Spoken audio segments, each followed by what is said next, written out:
Magandang hapon, Malacanang Press Corps. Ang laban kontra droga ay laban nating lahat. Iyan ang mensahe ni Pangulong Ferdinand R. Marcos Jr. sa pagbisita niya sa PDEA Laboratory ngayong araw. Bilang patunay sa dedikasyon ng pamahalaan na masawata ang iligal na droga, tinatayang nasa 62 billion pesos na ang kabuuang halaga ng illegal drugs na nakumpiska sa tatlong taon ng administrasyon. Dagdag ng Pangulo, maraming Pilipino na ang nailigtas mula sa bigkis ng illegal drugs, pero malayo pa ang tatahakin upang tuluyang mapuksa ito. Binigyan diin ni Pangulong Marcos Jr. na hindi lamang small-time drug offenders ang target ng kampanya kontra droga. Pupuntiryahin ng pamahalaan ang mga tunay na kalaban nito, ang mga malalaking sindikato na sumisira sa kinabukasan ng kabataang Pilipino. Kabilang sa whole of government approach ng administrasyon, palalawakin pa ng pamahalaan, di ba? Different word. Palalawakin pa ng pamahalaan ang hakbang kontra droga. Kasama dito ang pagpapabuti ng sektor sa edukasyon, pagpapakalat ng tamang impormasyon, at pagtutok sa mental health. Inutusan naman ni Pangulong Marcos Jr. ang PDEA na pagbutihin pa ang kampanya kontra droga. Bukod sa pagpapaigting ng mga operasyon upang puksain ang illegal drugs sa bansa, magsasagawa rin ng pagbabalanse ng rehabilitation and reintegration efforts para sa drug offenders. Pinaalalahanan din ng Pangulo ang mga operatiba ng PDEA na iwasan ang karahasan sa pagsugpo sa illegal drugs. Hanggat kaya ay panatilihing makatao ang pinag-igting na kampanya kontra droga. Nais din ng Pangulo na lalo pang tutukan ang pagbuwag sa malalaking sindikato at tiyakin ang tamang pag-iimbak at pag-dispose sa mga kontrabando ng naaayon sa batas. Kaya kaninang umaga lang ay ipinag-utos ng Pangulo na ang pagsunog ng 1,304 kilos na shabu packs na na-recover na palutang-lutang sa karagatan ng Zambales, Pangasinan, Ilocos Norte, Ilocos Sur at Cagayan. Tinatayang nasa higit 8.8 billion pesos ang street value ng na-recover na mga kontrabando. Nakasalang din na sunugin ang 226 kilos na assorted drugs na may halagang 609 million pesos mula sa iba't ibang operasyon. Binisita ni PBBM ang PDEA sa Quezon City para inspeksyonin ang mga nakumpiskang iligal na droga. Kabilang dito ang mga floating shabu na nakuha sa baybayin ng ilang lalawigan sa Luzon. Ang kontrabando ay sisirain sa harap ng media sa pamamagitan ng thermal decomposition. Ayon sa Pangulo, maraming buhay ang naligtas ng mga nasamsam na kontrabando. Pinuri niya ang mga mangingistang nagsuko ng mga ito at muling binigyang diin ang mapayapang laban kontra droga. Next question. Maraming salamat po. Richbon Quevedo, Daily Tribune. Good afternoon po, Yusek. Tawid po tayo sa technology. On the topic of AI, ma'am, last week a local official went viral over her alleged use of artificial intelligence for a prayer, which garnered negative reactions online. Now po, the government is counting on AI to boost digitalization and modernization of technology. While AI can be used for a lot of ways and even bad ones, is the president looking to have regulations for AI or at least a creation of framework to promote responsible AI use? Nagkaroon po ng sectoral meeting noong May 20, 2025, ang Presidente, ang Pangulo, kasama po ang DOST. At pinag-usapan po nila yung National Artificial Intelligence Strategy for the Philippines. At ngayon po ay nagagawa na po sila ng framework at pati po yung pag-develop po ng hubs na ang focus po ay on understanding artificial intelligence. Ang inuutos po ng Pangulo ay magkaroon po ng tuloy-tuloy na pag-aaral patungkol po sa AI, advantages at disadvantages po nito, ang application po nito sa bansa at yung mga best practices nito sa ibang mga bansa. At magkaroon po ng regular na policy recommendations and research findings. So, nandun naman po. Follow-up lang po. Papalapit na po ang SONA and there may be an effort to spread misinformation targeting not just the president but other public officials as well. Ano po ang mensahe ng palasyo patungkol po dito? Unang-una po, pagbubutihan po ng gobyerno ang trabaho para po ito ay ma-reduce o masawata ang fake news at hingin din po namin ang inyong tulong patungkol po dito dahil sa media po, social media, sa mainstream media, malaking tulong po. Kapag ka po kayo may nakikita na po na fake news, ito po ay mai-alarma agad sa taong bayan. So we need your help.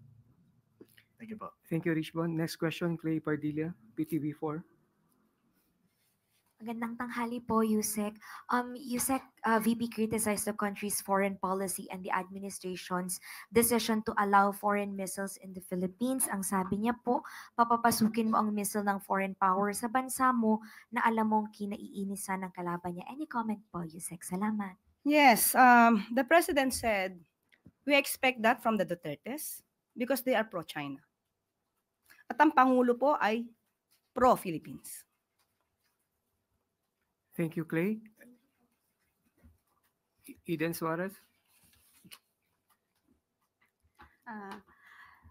Yes, good afternoon po. Bagaman mayroong mga pagbaba sa presyo ng langis ngayon na nabanggit ng DOE, mataas man o mababa po yung langis ay mataas pa rin ang presyo ng mga bilihin. Ano po yung mga specific na hakbang o direktiba ni Pangulong Ferdinand Marcos Jr. para po mapigilan yung patuloy na mataas na presyo ng bilihin, hindi na lamang po yung pork ngayon, maging yung manok ay tumataas din po ang presyo. Noong nakaraang buwan po ay nagkaroon po ng report ang PSA na may mga goods na bumababa po ang presyo. Hindi na po lahat ng mabibili sa merkado ay mahal. At tandaan po natin, pati po ang presyo ng bigas ay bumababa na rin. At may ginagawa po, ayon na rin po sa direktiba ng Pangulo. Ang isa po na mababanggit ko po na ginawa po at naging successful po, si DI Secretary Cristina Roque, ay nagkaroon po sila ng kasunduan ng Canned Sardines Association of the Philippines kahapon po, June 23, 2025, at napagkasundoan na hindi po itataas ang presyo ng dilatang sardinas. So sa ngayon po at ang sabi nga po mananatili na 21 pesos ang suggested retail price ng bawat 155 grams na lata ng sardinas. So yan lang po muna maiulat ko at hihingi po tayo ng karagdagang ulat sa DTI kung ano pa po ang maaari nating maibahagi sa inyo. Yung pong pork and chicken price po yung mataas, ano po yung ginagawa ng DA dito? Napag-usapan na rin po natin dati yan at nasagot na po natin na medyo may tumataas nga po na presyo dahil sa kailangan po na magkaroon ng bakuna yung ibang mga baboy.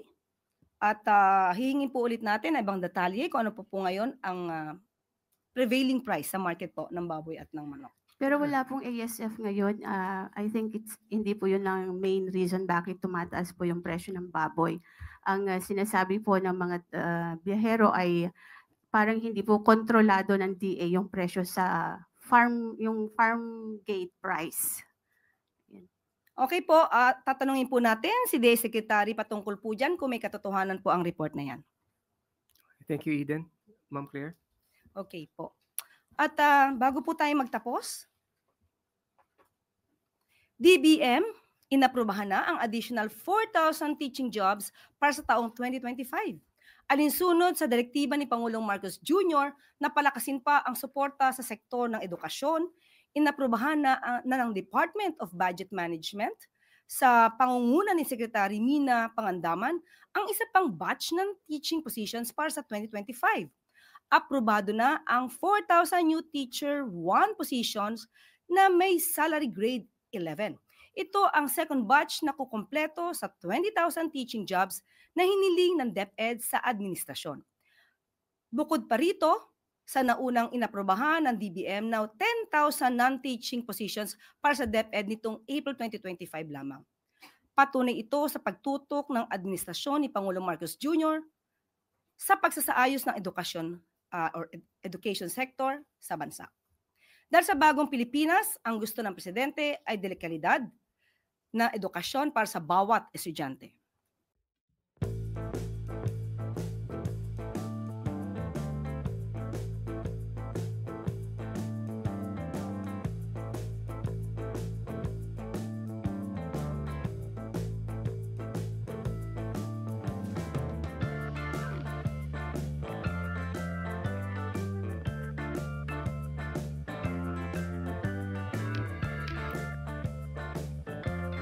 Aksyon, hindi bakasyon. Mabilis na naging aksyon ng MMDA sa City Government of Manila na maghakot ng basurang nagkalat sa major roads ng lungsod. Dahil po sa malakas na pag-ulan nitong mga nakaraang araw, nagkaroon ng pagtambak ng basura sa maraming kalsada. Sa direktiba ng Pangulong Marcos Jr., agad na ipinag-utos ni MMDA Chairman Don Artes ang pagpapadala ng mga dump trucks upang makatulong sa paglilinis. Ayon sa datos ng MMDA, umabot na sa 49 tons ng basura ang nahakot at dinala sa Navotas Sanitary Landfill nitong umaga. Patuloy po ang panawagan ng MMDA sa publiko na maging responsable sa pagtatapon ng basura upang maiwasan ang pagbabara ng mga drainage at kalsada, lalo na sa panahon ng tag-ulan. At dito na po nagtatapos ang ating press briefing. Maraming salamat. Magandang hapon para sa bagong Pilipinas.